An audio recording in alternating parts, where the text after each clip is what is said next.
నమస్తే, welcome to universal talkies. నేను మీ యాంక Soumya. So ఇప్పుడు నందమూరి బాలకృష్ణ అలాగే గోపీచంద్ మల్లేని కాంబినేషన్ లో రాబోతున్న సినిమా వర్కింగ్ టైటిల్ తో NBK 111 గా ప్రాచుర్యంలో ఉంది. సో ఈ సినిమాకి సంబంధించి రీసెంట్ గా ఒక అద్భుతమైన టీజర్ వీడియోని అయితే ప్రేక్షకుల కోసం విడుదల చేశారు టీం.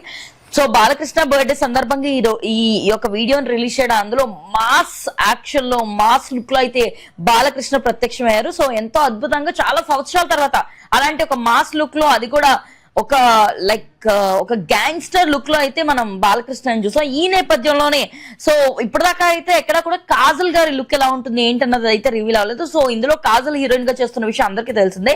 ఈ నేపథ్యంలో ఈ రోజు కాజల్ బర్త్డే సందర్భంగా గోపీచంద్ మల్లేని తన అకౌంట్ లో ప్రత్యేకంగా కాజల్ కి విష్ చెప్తూ తన యొక్క పిక్చర్ అయితే రిలీజ్ చేయడం జరిగింది. సో సినిమాలో ఆమె ఎలా ఉండిపోతుంది ఏంటన్నది ఈ పిక్చర్ ద్వారా తెలియజేయాలని చెప్పేసి ఒక పోస్ట్ అయితే రిలీజ్ చేశారు సినిమాకి సంబంధించి. అండ్ దాంతోపాటు తన కింద క్యాప్షన్ గా కూడా, మీరు ఇలాంటి ఒక పాత్రను ఒప్పుకోవడం, నా సినిమాలో ఇలా వర్క్ చేయడం నాకు ఎంతో ఆనందంగా ఉంది, మీలాంటి ఒక గొప్ప నటిని నేను సినిమాకి తీసుకోవడం నాకు ఎంత ఆనందంగా ఉందో, మిమ్మల్ని పర్సనల్ గా మీరేంటో తెలుసుకోవడం నాకు ఇంకా ఆనందాన్ని కల్పించింది అని చెప్పేసి ఆయన మాటలో తెలియజేశారు. అలాగే ఖచ్చితంగా ఈ సినిమాలో మీ రేంజ్ ఎలా ఉంటుంది, మీ లెవెల్ ఎలా ఉంటుందో ప్రేక్షకులు చూడబోతున్నారు.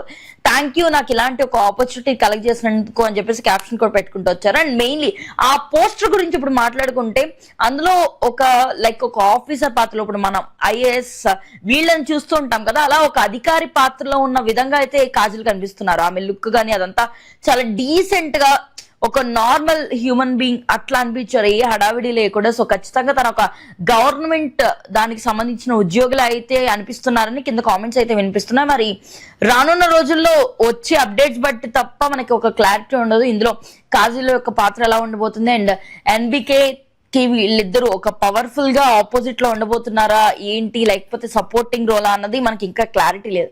బట్ ఖచ్చితంగా ఈ లుక్ ని అయితే అందరూ ప్రశంసిస్తున్నారు. సో కాజల్ ఇలా చూడడం చాలా సంతోషంగా ఉందని, చాలా రోజుల గ్యాప్ తర్వాత ఒక మంచి పాత్రతో మన ముందుకు రాబోతుందని. సో ఆల్రెడీ బాలకృష్ణ అలాగే కాజల్ ఇద్దరు కాంబినేషన్ లో భగవత్ సింగ్ కేసరి వచ్చింది, అండ్ అది కూడా అద్భుతంగా విజయాన్ని సాధించింది. ఆ నేపథ్యంలోనే ఇప్పుడు గోపీచంద్ మల్లేనితో తీయబోతున్న ఇంకొక సినిమాలో కూడా ఇలా కాజల్ హీరోయిన్ గా కనిపించడం నిజంగా ప్రేక్షకులకి ఇది ఆనందాన్ని కలిగించే విషయం. ఎందుకంటే కొన్ని సంవత్సరాల పాటు తెలుగు ఇండస్ట్రీని ఉర్రూతలు ఊగించి తన యొక్క యాక్టింగ్ తో, తన అభినయంతో ఇంతవరకు నడిపించుకుంటూ వచ్చిన కాజల్ పెళ్లి తర్వాత మళ్ళీ సెకండ్ ఇన్నింగ్ స్టార్ట్ చేసి ఇలా తనకంటూ ఒక మార్క్ ని క్రియేట్ చేసుకోవడానికి అయితే ప్రయత్నిస్తుంది. మరి రానున్న రోజుల్లో ఈ సినిమాకి సంబంధించి అప్డేట్స్ ఎలా ఉంటాయి ఏంటన్నది ముందు వెయిట్ చేయాల్సిందే. అండ్ మీరు బర్త్డే విషయం కానీ కాజల్ చెప్పాలనుకుంటే కామెంట్ సెక్షన్ లో తెలియజేయండి. అండ్ మరిన్ని అప్డేట్స్ కోసం యూనివర్సల్ టాకీస్ ని ఫాలో అవ్వండి.